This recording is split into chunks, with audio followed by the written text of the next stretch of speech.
Hey everybody, welcome to Monday's live stream. Guys, this is going to be the last live stream until the next 2 weeks. Why, you may ask? We're sharpening the brand. We're always making it better.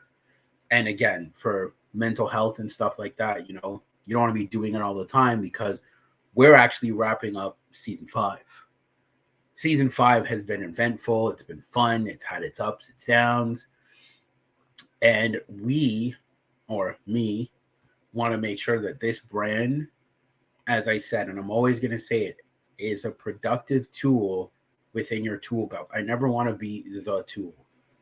I want to be one of the tools. So every time I always have to keep sharpening myself, holding myself accountable, making sure that I'm actually putting out content out there that's actually helping people while also being entertaining, but also making sure that it's useful, especially if people are going to spend their time and effort into watching the content that's being put out on this channel. So that is super important to me. We actually have a guest lined up at the end of the month. We have guests rolling out. And I actually have some great news. The clothing line will be completed soon. I know it's been something that, we've talked about, but again, it's finding the right developers, the right people to do all that stuff and actually bring a product to life that you can actually be proud of. So that's also on the rise too. And then I'll also be doing my first live interview in Montreal with a gym coach who owns a gym out there named Jonathan Grizzly. He's actually building up his business. He has a strong clientele in the Montreal area. He's very successful with his clients, and we're going to be talking about relationships and fitness. So you definitely don't want to miss that out as well, because I know that he's going to bring a lot of good energy, fire. He's very passionate about what he is, just like myself. So with that being said, let's get the likes up. We have a very interesting topic here about why some people aren't relationship material, and they're just not. But again, I want to talk about this with an audience. So let's get the likes up, and we will start very shortly.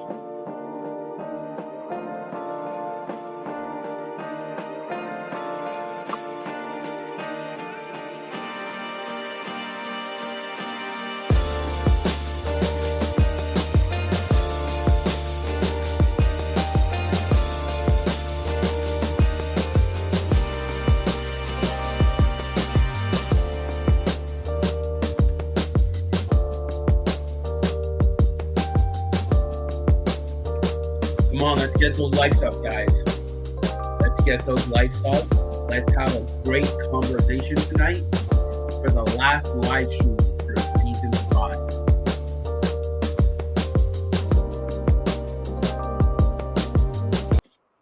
We also have a new layout coming out as well. So you guys definitely want to be on the hunt for that. Everything is going to be new for season 6. I can promise you that. I want to give you guys the seasons and episodes and topics that you deserve.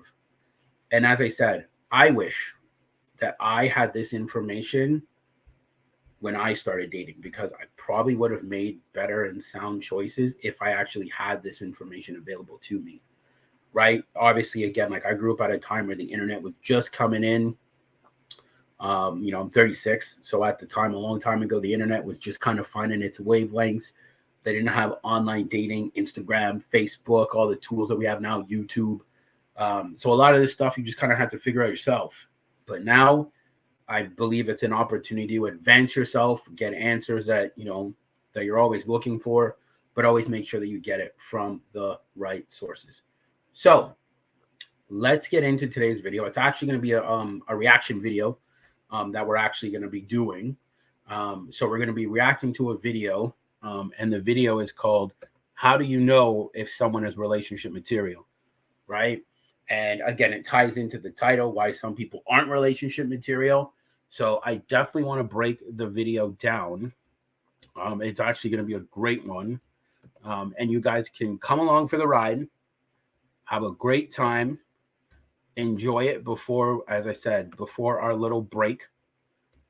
Because as I said, we're going to be revamping the brand. I'm under a really We're going to be revamping the brand to give you guys the brand that you deserve, right? If you're carving out time to listen to somebody, you want to make sure that it's well worth your efforts. So let's get into what she has to say. Her name is Agnes. If you look down in the video below, guys, um, the original video is down there, but our clip channel is also down there too. So with the clip channel, you can watch clips of this podcast, smaller versions of it. If you don't want to watch me talk for 40 minutes, that's cool, but you can watch smaller versions of it. So let's get into what she has to say and what her reasons are to how to know if someone is relationship material or not. really good question from Gloria M. Gloria asked, how to read someone if they are relationship material? How do you spot the red flags? Okay, so in this video, I'm going to answer that question. And by the end of this YouTube, you will have 10 red flags for you to ponder. And then you can look for these to avoid them if you resonate with them. Okay, now, number one, someone who has substance addictions. Okay, for me, if someone's in active addiction through a substance, a drug, cigarettes, things like that, for me, that's a no at this stage of my life. Number two,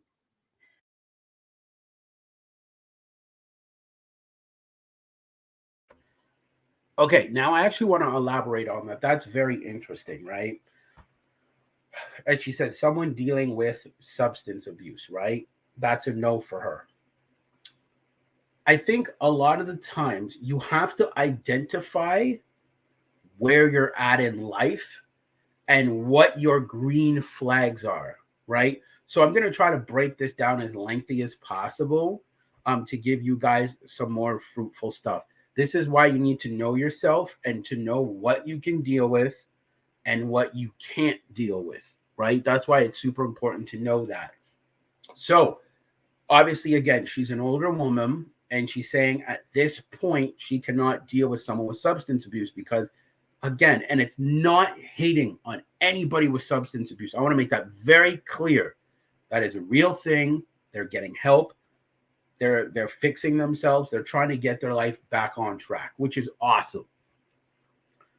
But is it necessarily a good idea to get into a relationship with them?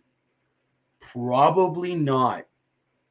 I know some people that have dated people who had substance abuse with alcohol or something like that. And it's very tough to be in a relationship with them because they have the codependency on those things, right? And it might not be something you want to deal with. Now, let me make that very clear. People need to stop being soft in dating. We all have our standards, we all have our principles, right? So if you're dating someone and that's not something that they want to commit to or that's something they don't want to deal with, don't get offended. I want to make that very clear. Do not get offended. Take it as an L. Say, you know what? That's fine. All they've done is take out the legwork for you because now you don't have to say, oh, is this person the one? You know they're not the one. They've made the work easy for you. It's the same thing with me. I'm on dating websites. I'm on Hinge, right? And on Hinge, I was getting to know somebody. We did a FaceTime. It went well. We talked for an hour. She was leaving on a trip somewhere. And then what happens is we spoke 2 days later because she got to her trip and wherever she was going. And she's like, oh, I was sitting on the plane and I don't really think that that we're for each other. You know what I mean? She's like, I want to explore more of my independence. I want to do more of that. The old me would have tried to convince this woman to be with me. The new me just said, no problem. You know why? Because I'm not going to beg someone to be with me at all. And it's the same thing when it comes to getting back to the point of some people just don't want to deal with that. If you're going through that, congratulations that you're getting the help, but also understand you might be eliminating some options for yourself because somebody might not want to bring that into their space. And I think a lot of times we have to respect that, right? On both sides, for men and for women. If that's not something that you want within your space, you need to be able to say it comfortably, because a lot of times people won't say anything, but they'll say, well, I can fix them, I can change them. It's not your job to fix or change anybody. I want to make that inherently clear. It's not your job to do that, right? Because a lot of times people will try to fix somebody with substance abuse or has issues or those type of things. You need to be the bigger person and love them in a deeper way. And the deeper way that you love them is by letting them go. By saying, hey, I don't think we're a good fit for each other. Where I'm at in life and where you're at in life, we're at two different stages. I don't think this is going to work. Right? And you let them go. You let them go get their healing. You let them go figure it out. You let them go be. Instead of trying to change them or fix them. It doesn't mean that they're not relationship material. They're just not relationship material right now. So that is something that a lot of times we have to think about, because you can tell the person, well, hey, maybe when you get better, we can revisit it, depending on where you're at in life. But I think a lot of times we need to start feeling very comfortable. I'm not going to say hurting people's feelings or even saying my truth, because that's something else, but being honest in what it is we want in a partner or what it is we need in that moment in our life, right? Because if you're dating somebody, they're going to fill an inherent need somewhere.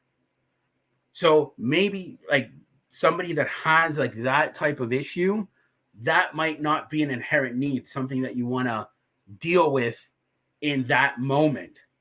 So that's why, as I said, number one, it's about being honest and upfront.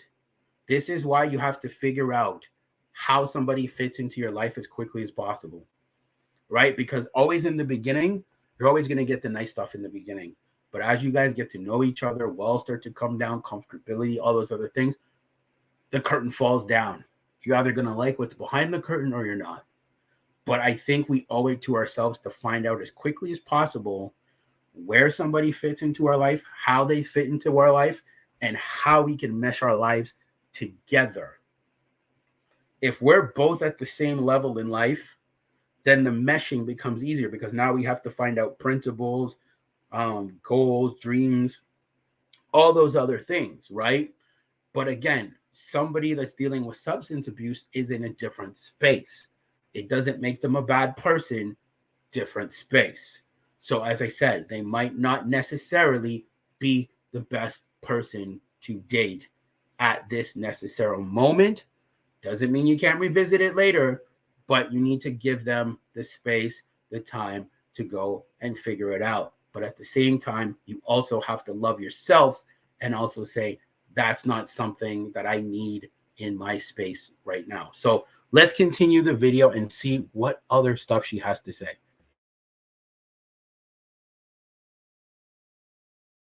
Someone who needs to be heard. I love people who can talk and listen. Okay, love when someone is able to listen and be present. Number 3, another red flag, someone who doesn't care for themselves. So they don't have a good diet or they don't exercise. Now, I don't need someone to do that all the time, but that they have a basic good self-love and self-care, and that you can know that that is a part of their life. Now, I haven't watched the full video, so that part was very interesting about the fitness part, right? And this is why I said it's going to go different for everybody, right? Like depending on where you're at, who you are, what character you've built. Like think about it like a video game. It's kind of like what character you build. If fitness is important to you, and I hear some people compromising, well, I'm fit, doesn't mean they need to be fit. Doesn't mean they need to be as fit as you, but they need to have some type of active lifestyle. Because the thing is, if somebody is not taking care of themselves, and on this podcast, we're not going to have filters, if someone's not taking care of themselves, it shows that they have a poor reflection of themselves. And if they have a poor reflection of themselves and they can't take care of themselves health wise, how are they going to be able to take care of the relationship? Not you, but the relationship itself. If they can't take care of themselves. So I can only speak for me. I would want to date someone that leads an active lifestyle. Doesn't mean they need to go to the gym like I do. If they do, that's a bonus. But some form of activity, nature, something where I know that they're taking care of their body, they're taking care of their mind, they're taking care of their heart, their spirituality, something within those realms. I need to know that that person lives that type of lifestyle, especially if I'm turning that person into a wife, because I want to make sure that our kids get the best out of it. That if she's healthy, she's going to make sure that our kids are healthy. So I do agree with her on that one, but not everyone that's going to be a green flag for them. It depends on who you are and what point you're at in your life. Some people don't work out or do any exercise or fitness at all. And they usually date someone that's a representation of them. So that's how I've always viewed that angle. So let's hear what else she has to say. Number 4, complaining and negative people. Nothing more to say about that. That's pretty self-explanatory. Number 5, people who can't put down their phone when they are with you. I see it as rude. Josh, you had a conversation about this, and I agree with you. I love when people are. Wow, I love that one. Honestly, I had that problem. When I was hanging out with people sometimes, or hanging out with a friend or dating. I was always on my phone, like all the time, checking messages, emails, business stuff, everything. And one day my pastor sat me down and said, Michael, you're missing out on the most important information, because he was pouring into me at that time, right? And because I was texting, I was missing out on important information. So a lot of times, like when I'm with someone that I care about or someone that I love, I try to put my phone down or I try to turn it off. Because the thing is, the best gift that you can give somebody is your presence, right? Your full attention, right? And if they don't have your full attention, it's like, well, why are we hanging out? What are we doing? If it, like, yeah, you could take a phone call here and there, but if you're carving time out of your day to spend time with this individual, right, but they're always on their phone, it is rude, because the person has carved out time out of their day to be with you, and you're choosing not to be present. You're choosing to say, well, I want to spend time with you, but I also want to talk to all these other people. It's like, no, pick one. You're either going to be present here or you're going to be present over there, but you can't have both. So I love that she said, like, people who are on their phone all the time, because it shows that they're disconnected from reality a lot of the times. They're very interested more in like virtual reality, chat buddies and all these other things, instead of actually enjoying real physical presence from a live human being that's actually in front of them. So I do believe that that is super important. For me, I would probably pick up on that and say, hey man, you text quite a bit. Like, you are involved in your phone very, very much. And that might be a problem for me. So I would definitely probably bring it to the person's attention that I was getting to know or involved with. So let's hear more of her ideas. Focused, they don't have split energy, people that are present, mindful, and in the here and now. Number 6, overspenders are a red flag for me. Now, I'm not talking about people that live from week to week and are under earning because they're not getting paid enough. Now, I've been one of those people for many, many years, and I was doing my best. I'm talking about people that have lots of money, but just spend and then leave themselves short, or don't spend on things that are important, or don't have any savings for when something happens and then they have to borrow from others. I'm talking about that extreme spending that, then they end up wanting to borrow from you. So I'm mindful of, how people do their money. Obviously, you need to get to know those things over time. So getting to know someone as a friend, and then you can find things out as you go. That one's interesting. An overspender. See, because some people view money as like a tool to build wealth. And then other people, like, you have to understand what their view of money is. Some people, it's very scarce, right? Like, they're just like, oh, like they're penny pinching. They're like, we only could, shop when there's deals. Like, they're always looking for deals. But then you got other people that are like, money's freedom. If you can pile enough of it, you can put it into businesses, you can invest it, you can do all these things. Money's freedom. So you also have to be able to look at that side of the coin on what their view of money is, or how they view money. Are they a frivolous spender? Are they conservative? What are their plans for their money? And again, money is just ideas, right? Or it's acts, or paying for acts of service, vice versa. So we also have to understand, as I said, when you're picking someone or vetting someone or getting to know someone, you need to figure out what their stances on money are. Because if they're an overspender, that might be a no-no for you. Because as she said, you don't have savings, you don't have investment, you don't have money for rainy days, and you're leaving yourself exposed. So again, this is where you kind of got to figure out what are green flags for you and what are red flags for you. So I might end up doing a video for season 6 about green flags. If you want a video on green flags, please comment or like the video down below. And please, guys, share and subscribe and like the video. Help us grow this channel. We love you. I love you. I love doing this. Please help us be one of the tools, as I said, one of the channels that helps with dating and relationships. As I said, I'm not a coach. I'm just somebody that's very passionate about relationships and dating, and takes a lot of his free time to study the concept of human behavior. I didn't go to school for it, but I'm reading a lot of books, seeing what works, what doesn't work, and I just want to pass the information on to you guys. So let's continue the video. And then when you are friends, then you can decide if you want to be in a relationship. Number 7, those too much into their looks, and those photographing themselves too much. So those that are into selfies or photographing and uploading on social media, that's a red flag for me.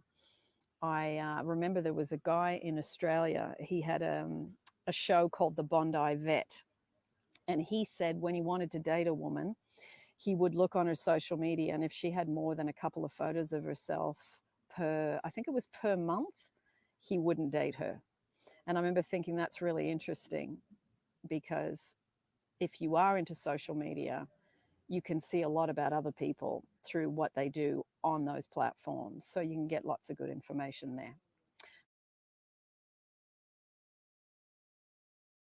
Wow, that one was interesting. I wasn't thinking about that. I would say it's a conversation that needs to be had, because if they're posting a lot on social media, especially their body, like all the time, that's like vanity to some degree, right? That means they're really selfish. They're very self-absorbed. There could be a hint of narcissism in there, where they morely just care about their looks and their physical appearance, like they're never going to age, or that nothing's ever going to happen to them. And that might be a turnoff for some people, because all it shows is, for that person, there's no substance there. You're focused more on the external interior instead of the inner interior. Doesn't mean that you should look like a bum. Like, you should definitely take care of your outside, but it really shows more if you focus on the outer looks instead of doing the inner work. You got to do both, right? And that's a very, very good lesson. I like that he said that, or that the woman mentioned her friend said that, because I actually might start to implement that in my dating strategies. Because if you notice, this is just me, what I've noticed, when a woman doesn't have a lot of followers, it's like a breath of fresh air. That means she's very low key. Doesn't mean she doesn't garner a lot of attention. She doesn't like a lot of attention, but she's very pretty and she's very private. I like that personally. You know what I mean? Because I don't like women that are posting on social media too much personally. I like it when they're out there just living life and enjoying themselves. For me, that's important. But again, you have to figure out what green flags are for you and what works for your life. So we're almost done. We're going to keep going, and then we'll wrap it up with final thoughts. Number 8, someone who is allowing their family to dictate what they do, still like when they were a child. So, once you get to a certain age, I would say roughly in your 20s, that you can start making decisions for yourself, and you can start saying no to certain things to your family that you don't agree with, that you don't just do what they say because you're still in that child-parent dynamic and you can't think for yourself. I think that can definitely affect relationships. I've seen it, I've been in it, and it's a big one. That one's interesting. I think a lot of times when it comes to that, she's right. Like, once you hit a certain age, you are an adult, and your parents should know who you're dating, but they shouldn't be heavily involved in your relationship, like dictate the relationship itself or have any form of heavy influence, because you're an adult. You're making a decision. You should be able to stand by that decision. If your parents don't like it, tough cookie. Now, obviously, again, if the person's like a really bad person, like they're doing like drugs or they're a nefarious individual, then obviously, again, there's some raise for concerns. But outside of that, you know what I mean? Your parents should not have any influence on what it is you're dating, because if you're making a bad choice on dating, that's on you. Your parents might not like it, but that's your decision to make. And whatever the outcome is, hopefully you learn from it. Hopefully you grow from it. That's the best outcome that you can ask for. But I say a lot of times, like, don't go whining to your parents. Oh, they did this to me, they did that to me. You're a grown adult. You and your partner work it out.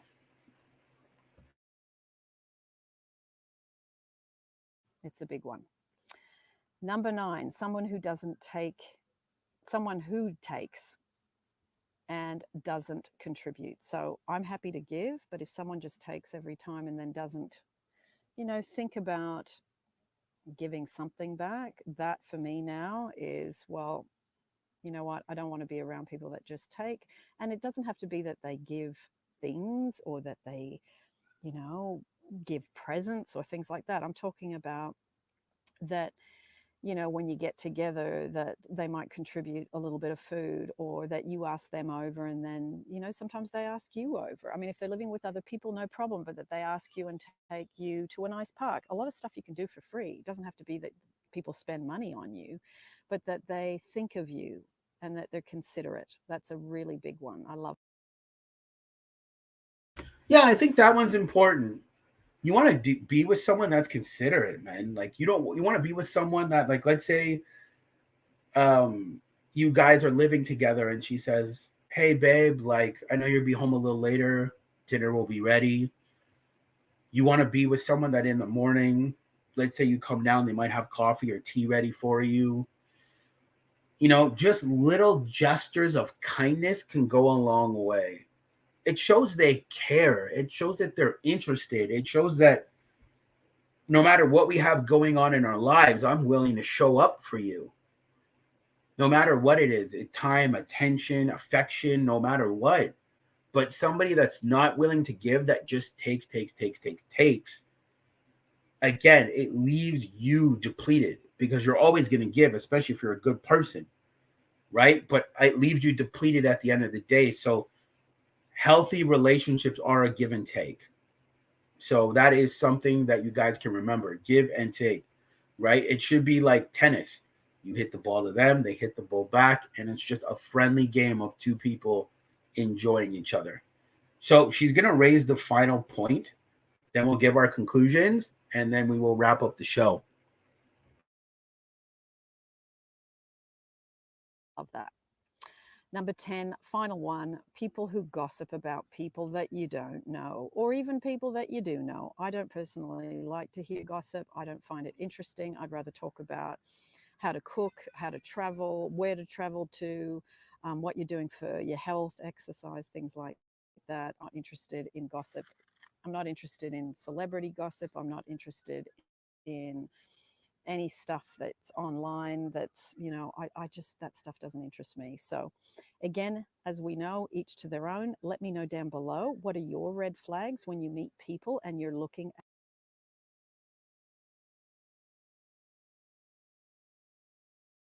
That one was interesting that she saved that one for number 10. I will agree with her that too much chatting about gossiping about other people or what it is they're doing or celebrity gossip is, you're too grown for that. Like, let's be honest, you are too grown for that. Usually when I deal with people and they're gossiping, I literally just, in my mind, this is what I'm thinking. Ain't nobody looking for you, Felicia. Shut the fuck up. Because at the end of the day, it's like there's better, more productive things that you could be doing than spending your time gossiping or listening to gossip. It's a two-way thing, right? So I think that if people know you, when they come to you, they should know I shouldn't talk to that person about that because this person doesn't like gossip. So then they'll go talk to someone else, right? Or you will never reciprocate gossip because you just see it as a waste of resources. And I think it is important to identify that, and people should be able to know that about you, that you don't stand for those things. So I'm going to wrap the video up with a big conclusion. You need to be able to identify who works for your life and who doesn't. And I think that's one of the biggest problems in the dating field is a lot of times people don't know who works for them and what doesn't. And they're getting their heart broken. They're getting used and abused because they're going into these situations with blinders on. They're going in not fully knowing themselves, and they're making careless decisions. And through these careless decisions, they create more heartache for themselves. Now, a lot of people use the excuse, oh, you live and you learn. But how many times can you live and you learn? You see a lot of people dating the same people over and over and over again with no changes. They're dating the same person, different face. But it's because they don't want to do the inner work. They don't want to do the self-reflection. But then they're asking themselves, well, my dating life stinks. Well, it stinks because you're not changing. You're not identifying that, like, who you are, what your red flags and what your green flags are, and what you're willing to deal with and what you're not willing to deal with. And it helps you identify, it helps you eliminate a lot of people. It helps you understand what does work for your life and what doesn't work. Right? Because some people are not relationship material. They're just not. They haven't done the work. They're not working on themselves. They live in this lollipop land, or they live in delusion, like just anything of the sort. They haven't dealt with childhood trauma, cheating on, whatever it is they've been through. And we're not here to demoralize or demean anybody, but they're not suited for a relationship at this time and point in life. So they need to go sit down and work on themselves. And you need to go find somebody that is prepared for that season. You see what I'm saying? Like, you're trying to get them to be prepared and they're not prepared, instead of you already finding someone that is. It makes your life a lot easier.